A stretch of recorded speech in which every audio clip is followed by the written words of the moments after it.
Poštovani slušalci, govorili smo o istoriji kao nauci i njenom značaju, a danas ćemo da govorimo o nastanku istorije srpskog naroda, o počecima srpske istorije. Za istoriju jednog naroda uzima se obično vreme od kojeg se može pratiti glavni događaji u odnosu sa tim narodom. Pre toga može da bude praistorijsko vreme gde imaju neki nagoveštaji, ali gde nemamo jedan tok događaja i ne možemo da pratimo. Istorija srpskog naroda počinje 5508. godine pre Hrista. Šta je tada bilo? Pa od tog datuma počinje srpski kalendar. Nijedan kalendar nije nastao slučajno, nego uvek u vezi sa jednim važnim događajem. Koji je događaj u vezi sa ovim srpskim kalendarom, koji je u stvari najstariji? Pa događaj je potop Crnog mora. Crno more je bilo jezero oko kojeg je bilo naselje, gusto naselje, veliko naselje.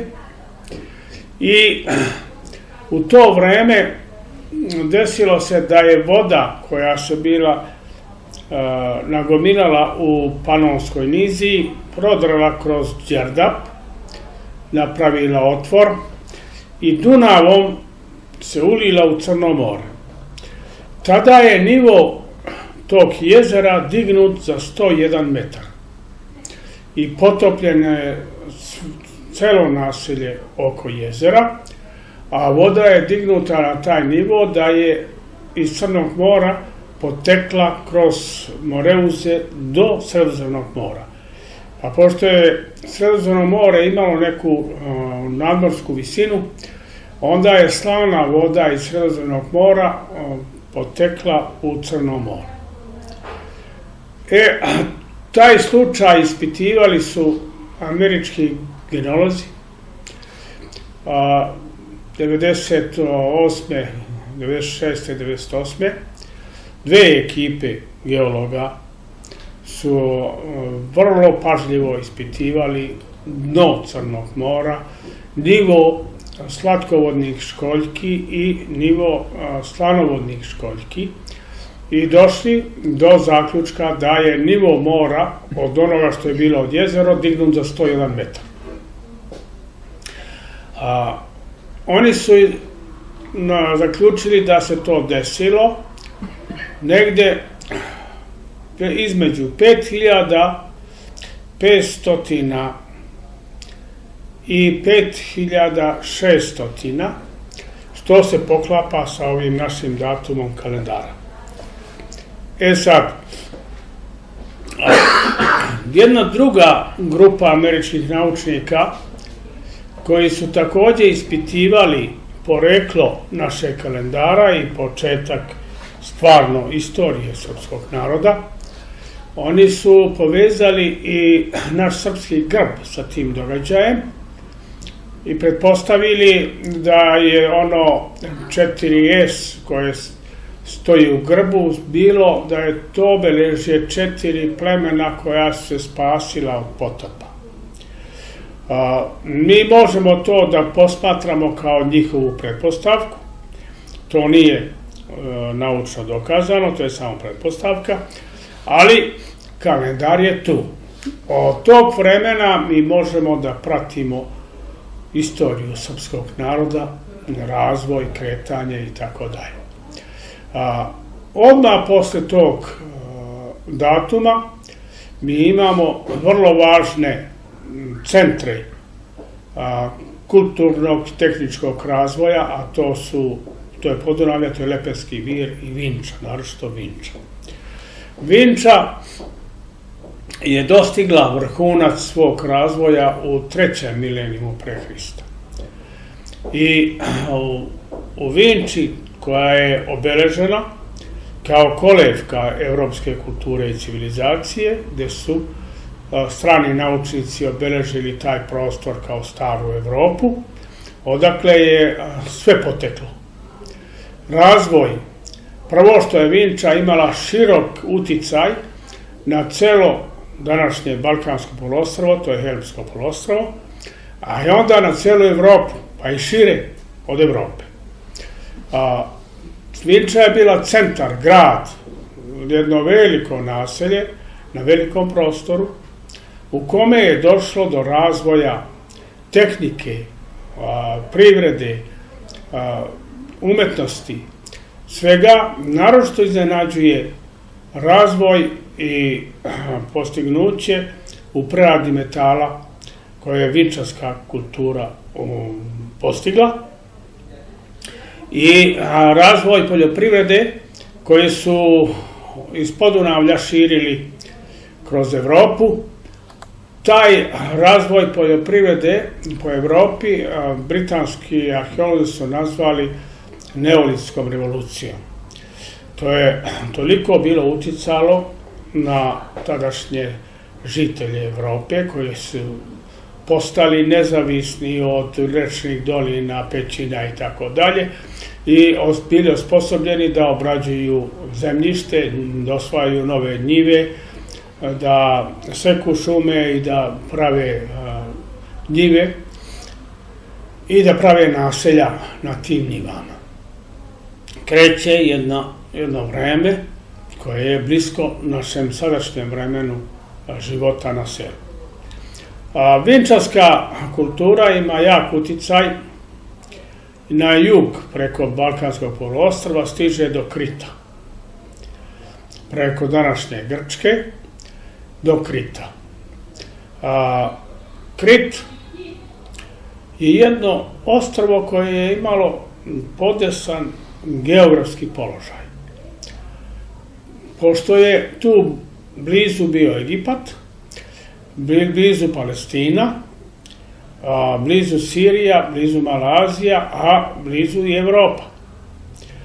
Krit se počinje da se razvija kao jedna trgovačka država. On postaje država sa prvim arijevskim pohodom srpskim, Nina Belova.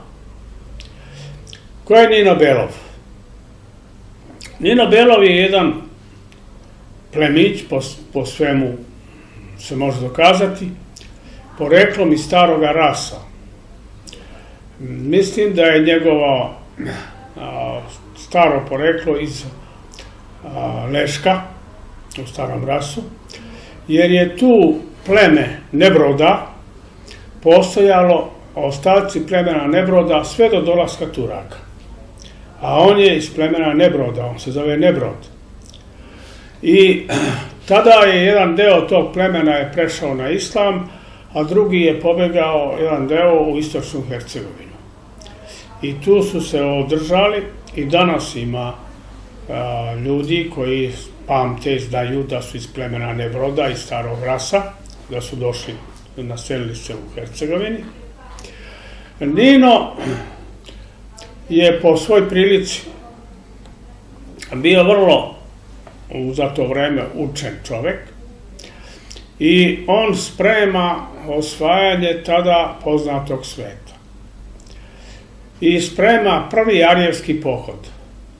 Do njegovog vremena ne zna se da je postojalo neko ustrojstvo vojno, ali postojalo je ustrojstvo lovačko. Na krupnu divljač ljudi nisu išli sami jer je to bilo opasno, nego su išli organizovani u malim grupama, jedinicama. I Nino sakuplja svoje ratnike i daje im ime lovci. I pošto su u to vreme svaki esnaf, svaka profesija imala je nekoga svog boga zaštitnika. Bog zaštitnik lovaca je Arion. Grci ga zovu Orion, malo su iskrivili, ali kod Srba Arion. Zbog tog Ariona, oni su slavili tog boga Ariona, njih su nazvali Arijevcima. Po tome. Zato u Svetom pismu njega nazivaju džinovski lovac. džinovski lovaste, džinovski Arijevac. I kaže da je prvi koji je bio moćan pred Gospodom, prvi koji je stvorio imperiju, jednu veliku opštu imperiju. Nino Belov sa svojim ratnicima ide kroz Malu Aziju, pa onda ide kroz Palestinu do Egipta, svraća na Krit i postavlja tamo jednog vladara koji se zvao Mino. Po imenu toga Mina sve kritske vladare su zvali Mino. To je takozvana minovska kritska kultura. I onda ide dalje na istok, kroz centralnu Aziju do Indije i osvaja Indiju. Na Bliskom istoku jedan vladar arapski se njemu pridružio i išao je sa njim zajedno do Indije da mu pomogne osvajanje Indije.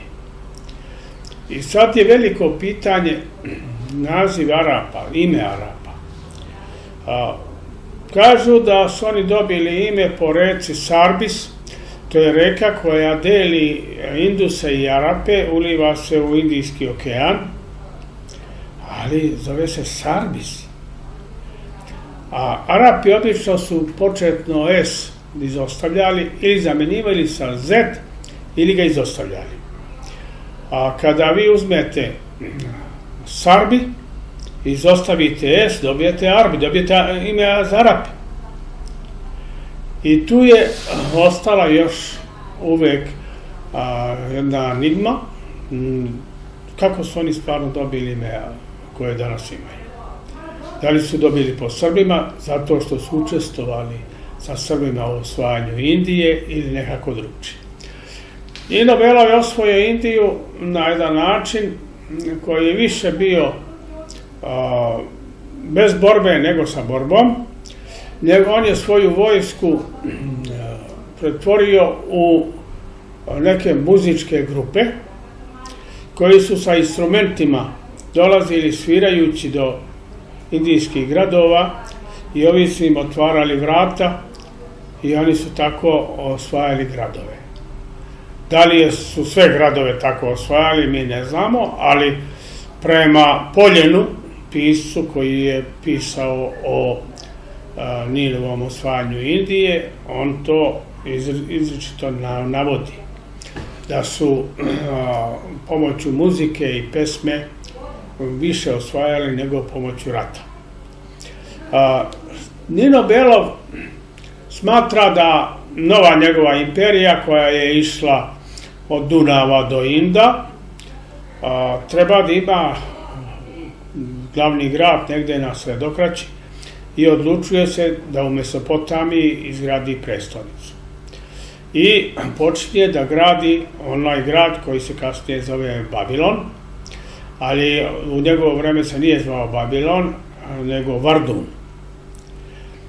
što znači tvrđava na pesku, na srpskom. I dok je on vršio još osvajanja, njegova žena Semirama je nadgledala izgradnju grada. Po ostacima mostova koji su bili izgrađeni na Eufratu, može se zaključiti da su oni raspolagali neverovatnom visokom tehnikom gradnje i tada su isto izgrađeni taj čuveni viseći vrtovi babilonski. Babilon je posvećen bogu Iliji. Bog Ilija je bilo vrhovno božanstvo kod Srba. Pa su onda Domoroci taj grad nazvali i vrata Ilijina, Bab Ilanu. I tako je ostalo ime u istoriji. Taj grad je postao centar, ne samo administrativni, nego centar i kulture i nauke. Ta babilonska kula, to je bila u stvari zvezdarnica. To je bio hram boga Ilije, koji je na posljednjem spratu imao observatorijum za proučavanje zvezda, neba i tako dalje. i zato se to i pominje kao jedan centar zvezdarstva, centar nauke, kulture koji je zračio za celu Aziju u stvari. Naprimjer, interesantno je da Kinezi u svojoj istoriji ima jedan period koji nazivaju Babilonskim periodom. A u stvari, kako sam ja mogao da zaključim, da je jedna dinastija srpska iz Indije prešla u Kinu i da je vladala u Kini i da je taj period vladavine te dinastije Kinezi nazivaju Vavilonskim periodom.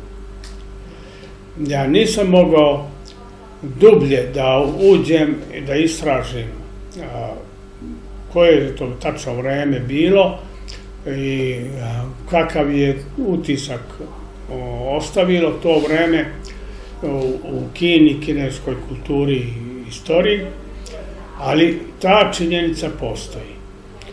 E sad, Nino, njegov je najveći verski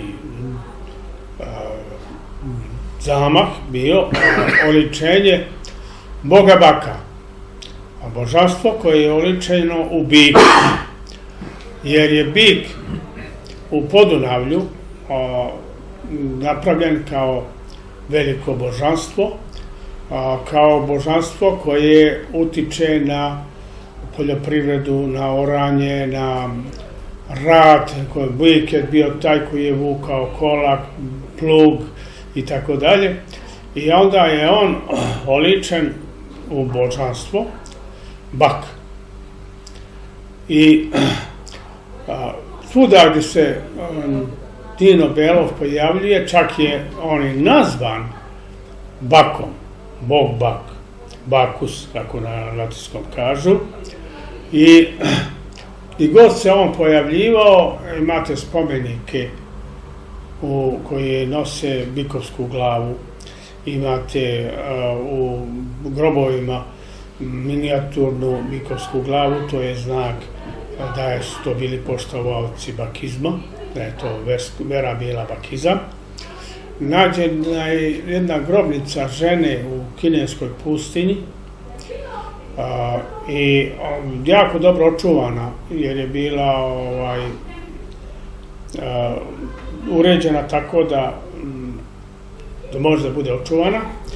I pored nje našli su jednu malu bikovsku glavu. To je već tačan dokaz prisustva vere bakizma, a ona je, vidi se po crtama lica koje je jako dočuvano, evropska žena, našeg tipa. I to se čuva u Kini, u muzeju, to je nađeno u jednoj pustinji tamo, jer mi nemamo podatke i ne znamo šta se sve stvarno događalo na tim predelima. Bilo je tu prelaženja, pokreta, kontakata i tako dalje. Ono što je bitno, što je Nino Belov odneo, jeste pismo. Pismo sa srbica, vinčanska srbica, koju on nosi na svom pohodu i donosi je svuda kuda prolazi njegova ratnička družina i donosi u Indiju. I u Indiji Brahmani su bili ti koji su bili pismeni i brahmansko pismo u stvari je vinčanska srbica koju je Nino Belov doneo. Taj pohod do Indije bio je u stvari širenje kulture, širenje nauke. To nije bio samo osvajački pohod, nego je to bilo jedno veliko unapređenje u pogledu kulture i nauke.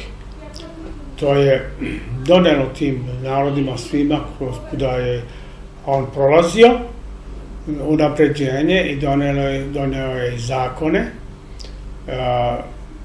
bilo je tu već nekih uređenih verskih dogmi, gdje je on doneo novu veru, novo shvatanje, i od bakizma koje je donio u Indiju, ostalo je u Indiji to slavljenje svete krave i tako dalje. To je nasljeđe iz bakizma. Njegov velika zasluga je postavljanje ovog vladara na Kritu. Taj vladar, on je vrlo brzo shvatio da je trgovina ta koja će omogućiti njegovom ostrvu, njegovoj maloj državi, da napravi veliki progres, veliku dobit, i razvio je trgovačku flotu. Trgovačka kritska flota je plovila svuda po Evropi, po Sredozemlju, čak i do Britanskih ostrva i do Skandinavije, i raznosili su razne predmete, rukotvorine, zanatske prerađevine i tako dalje. To se trgovalo na veliko i oni su imali visoki standard. Na tom ostrvu se razvijala jedna tehnička kultura, vrlo visoka, i uticali su na deo Evrope ovamo, naročito predeo današnje Grčke, to je Mikena, koja je bila u stvari pod kritskom upravom, i dolazak Grka iz Egipta, jer je Nino Belov naišao na gornjem toku Eufrata na narod koji se zvao Huriti. Jedno huritsko pleme koje je odveo sa sobom u Egipat, jer to je bilo vrlo dobro za osvajača. On uzme ratnike tog plemena i odvede sa sobom, a oni vide da ima tamo neka velika dobit i rado idu, a onda iza njih ostaje mir. I on je odveo te huritske ratnike u Egipat, i onda se ispostavlja da je jedan deo tih Hurita su preci današnjih Grka, a drugi deo Hurita su preci Jevreja. Grci i Jevreji su iz istog porekla, iz istog naroda. Samo su istorijski imali različite istorijske puteve, a onda kada su Srbi izgubili vlast u Egiptu, Egipćani su htjeli da ih naprave robovima. Oni su do tada bili kao srpski pomoćnici, čuvali gradove, nadzirali što su nadzirali i tako dalje. Egipćani su htjeli da ih naprave robovima i onda su oni morali da se isele. Jedni i drugi otišli su kod Srba, svojih saveznika, koji su ih tamo i odveli. Jevreji na Sinaj, Sinaj su držali Srbi, i dan danas sve toponimi na Sinaju su na srpskom jeziku. Mojsije dobiva 10 Božjih zapovesti, kako su rekli, gde? Na srpskom vrhu Serbal Džebel, tako se danas zove. Drugi vrh po veličini je Banat Džebel. I Grci, za razliku od Jevreja, oni su išli preko ostrva ovamo u Evropu, današnju Grčku. Nisu oni ništa značili sve do 8. veka, zapravo nisu ni ušli u istoriju do 8. veka, do organizacije prve olimpijade. Tek tada ulaze u istoriju kao narod. I oni su, kako kaže Herodot, kad su došli iz Egipta, živjeli zajedno sa Pelazgima, Srbe naziva Pelazgima, dok se nisu namnožili i ojačali, onda se odvojili i od Pelazga i počeli da žive svojim životom. Prema tome, na primjer, Trojanski rat, Grci nisu učestvovali. U stvari, to je sukob srpskih plemena. Međunarodna akademija za genetiku je 2016. ispitivala grobove trojanskih ratnika i našli srpske gene i na jednoj i na drugoj strani. I onda su objavili, Srbi su učestvovali u Trojanskom ratu i to na obe strane. Vrlo lako se može vidjeti, mi smo to objavili, sačuvana slika Ahila na vazi, Ahil ima srpski grb na odeždi. Niko ko nije bio Srbin nije upotrebljavao taj znak. I još jedan interesantan podatak, pod Trojom Ahil gusla, pevao uz gusla. Sad su genetičari sve to lepo potvrdili. Sad se vidi iz ove daleke perspektive važnost Ninovog pohoda, njegovog osvajanja i onoga što je on predstavljao i što je on doneo uopšte ljudskom društvu, civilizaciji i kulturi. Interesantno je da, pošto je Nino bio velika ličnost, veliki graditelj, veliki prosvetitelj, njega nisu voleli niko od ovih monoteističkih religija. Njega hrišćani ne vole, a ni muslimani ga ne vole. Znate, jer ga smatraju osvajačem, nije bio njihov, znate, i nemaju o njemu pozitivno mišljenje ni pozitivne reči.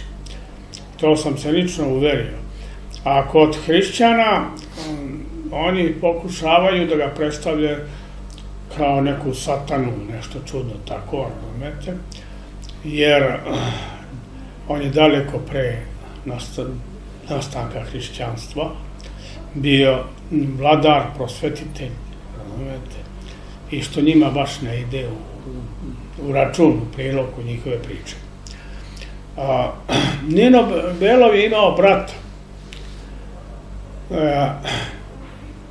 Njegov brat, Piko, po imenu Piko, kad je Nino otišao na istok u pohod, on je otišao sa jednom ratnom družinom na zapad Evrope. I on je išao do Britanije, do ostrva i sišao u Italiju. A Rimljani kažu da je prvi vladar Italije bio Piko. I onda su tog prvog vladara uporedili sa jednim božanstvom, i Nino je naravno nazvan bog Bakus, a Piko je proglašen za boga ptica kod Rimljana. I interesantno je da je ostalo njegovo ime u nekim toponimima u zapadnoj Evropi kao Pikardija, Pikti u Britaniji, i ovamo u Italiji već imamo rimsko svjedočenje da je on bio prvi vladar Italije. A što znači da je ona imperija Nina Belova, Nebroda, bila u stvari od Atlantika do kineske granice, sa centrom u Mesopotamiji. Sad, Sveto pismo govori tačno stvari, samo treba znati o čemu ono govori. U Svetom pismu stoji da je on bio prvi moćan pred Gospodom. Prvi koji je imao jednu veliku imperiju i snagu. I on je posle osvajanja u Aziji vratio se u Srbiju. I zapadni istoričari neće da kažu da se vratio u Srbiju, nego kažu u Grčku. A Grčka tada nije ni postojala. Znate. On se vratio u Srbiju i doterao slonove iz Indije. To je prva pojava slonova u Evropi. I kada je došao, proslavio je svoju pobedu, svoj trijam. Šta znači trijam? Otkuda kod Srba pojam da nešto nije urađeno dok nije 3 put potvrđeno. Taj trijam, to je bila proslava koja se kod nas Srba održavala svake 3. godine sve do uvođenja hrišćanstva. I to su nasledili Rimljani od nas, to je njihov trijumf. To je srpski trijam. A imate, za to se nešto još veže se srpska trizna. Trizna, to je kada neka znamenita ličnost umre, pa na sahrani se organizuje natječanje, atletsko i viteško, i dele se nagrade u čast pokojnika. Od te trizne su nastale olimpijske igre. Jer je sin kralja Minasa Krita ubijen u Grčkoj napadnut na putu kada je išao od Atine prema Tebi, pa je Mino organizovao veličanstvenu triznu u čast svoga sina i onda su Grci tu triznu kopirali i u Olimpiji organizovali prve igre. Olimpijske igre su poreklom od srpske trizne. Sad vidite, taj trijam koji je tada slavljen, on je slavljen vrlo dugo vremena, ostajali su podaci u istoriji i pomen o slavljenju tog trijama. To je povratak Nina Belova iz Indije. Ali on nije ostao do kraja života u Srbiji, ponovo je otišao u Mesopotamiju, otišao je u Babilon, u svoju prestonicu i tu je umro. Sahranjen je u jednom gradu koji je nosio pod njemu njegovo ime i njegov grob je otkriven u vreme pre američkog napada na Irak, u vreme Sadama Huseina. Kada je Sadam Husein video da je to arheološki materijal, on je to u jedan veliki sanduk zatvorio, stavio u jedan podrum i potopio vodom da ne može niko da dira. Kada su Amerikanci ušli u Irak, neko je rekao Amerikancima da je Sadam tu sakrio neki trezor i onda su oni ispumpali vodu, otvorili kovčeg, kad su vidjeli da je to arheološki materijal, pozvali su arheologe, doveli kamermane i sve snimili. Kako su vadili deo po deo, tako su snimali. Ja sam uspeo da dobijem jedan CD od tog snimanja. I tu imamo krunu Nina Belova, zlatnu krunu Nina Belova, prva srpska kruna. Ona je urađena od figurica zlatnih. Jedna Japanka, arheolog, je rekla da je to danas teško napraviti. I ono što smo bili iznenađeni, što je mene iznenadilo, to je oružje. To su sablje sa branicima za ruku, kao današnje konjičke sablje, bodeži od čelika. I to je sve stavljeno u muzej u Bagdadu. Amerikanci su to stavili u muzej u Bagdadu. I ispred tog oružja stoji natpis na engleskom srpsko oružje 2000 godina pre Hrista. Kogod hoće može da proveri. Bila je jedna postavka jednog danskog naučnika, arheologa, istoričara, koji je rekao da je munjeviti prodor Arijevaca kroz Aziju, kroz sve te zemlje, kao vihor su proleteli, je bio omogućen zato što su imali nadmoćno oružje.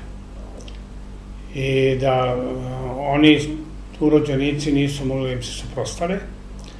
I kad smo vidjeli šta je u grobu Nina Belova, onda smo shvatili da je ovaj danas bio u pravu. Oni su imali čelične mačeve, sablje, bodeže, i ko zna još šta što mi nismo našli ni videli. E sad, ovdje je toliko vlada jedan antisrpski duh, da se ništa srpsko ne sme prikazati, nego tu se oni ograničavaju do Nemanjića, do Nemanje i ne dalje, razumete, i tako dalje, bez veze, i onda svi to unakazili i propastili.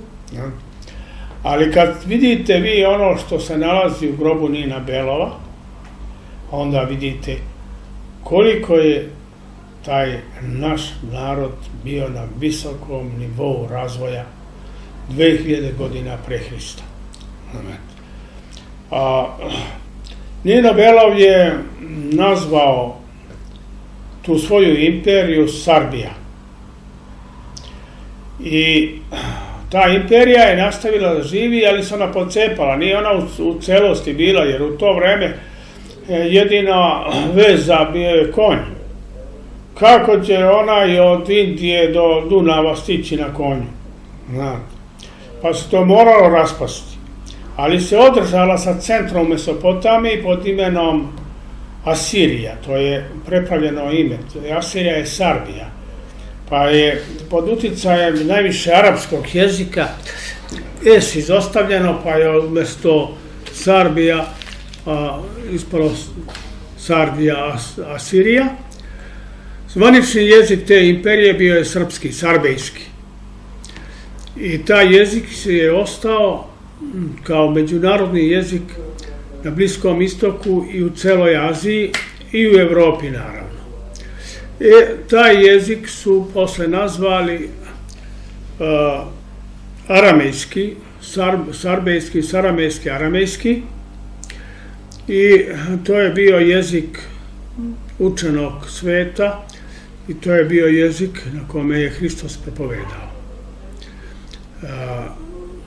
Jevreji su govorili tim jezikom od 539. godine pre Hrista do 70. godine posle Hrista. I prve jevrejske knjige su pisane u stvari na srpskom jeziku, jer je aramejski i srpski. Ja sam imao priliku da se sretnem sa Iračanima koji su došli da studiraju u Americi, u Čikagu, i ja vidim među njih, oni upotrebljavaju neku vrstu srpskog jezika. Ja njih pitam, jeste li vi Arapi? Kaže, nismo. Nego šta, mi smo Ašur, Asirci. Pa koji je to jezik koji vi govorite? Pa to je naš jezik. Hajde, govorite prevanom da vas čujem. Sve što su govorili, ja sam razumeo. Ja im kažem, slušajte, ja sam Srbin, ja razumem taj jezik, to je moj jezik. Kaže, pa to je i naš jezik, to smo mi naučili od naših roditelja, i tako dalje, i tako dalje. Tu nema apsolutno nikakve pomisli da je tu nešto prebačeno, ubačeno i tako dalje. To može da se provjeri kod god hoće, kad god hoće. Vi sa onima koji kažu da su Asirci, Ašur, možete se porazumjeti danas na srpskom jeziku. To je u stvari zasluga Nina Belova i njegovog pohoda. Posle njega drugi pohod bio je u 14. veku pre Hrista, to je Sero Makeridov, zvani Serbon. On je obnovio Dinov podvig i u čast svog velikog prethodnika sagradio grad u Mesopotamiji i dao ime Niniva. I to je bio najveći grad tada na svetu. I centar, veliki centar kulture i nauke sa vrlo velikom bibliotekom i tako dalje. S tim što je Sero Makeridov posle osvajanja Azije išao duž severne Afrike, prešao u Španiju, Iberiju i preko Francuske i Italije vratio se u Srbiju. Napravio je spoj, krug. To su ta dva velika arijevska pohoda koja su u stvari napravila istoriju Evrope i Azije. To je to.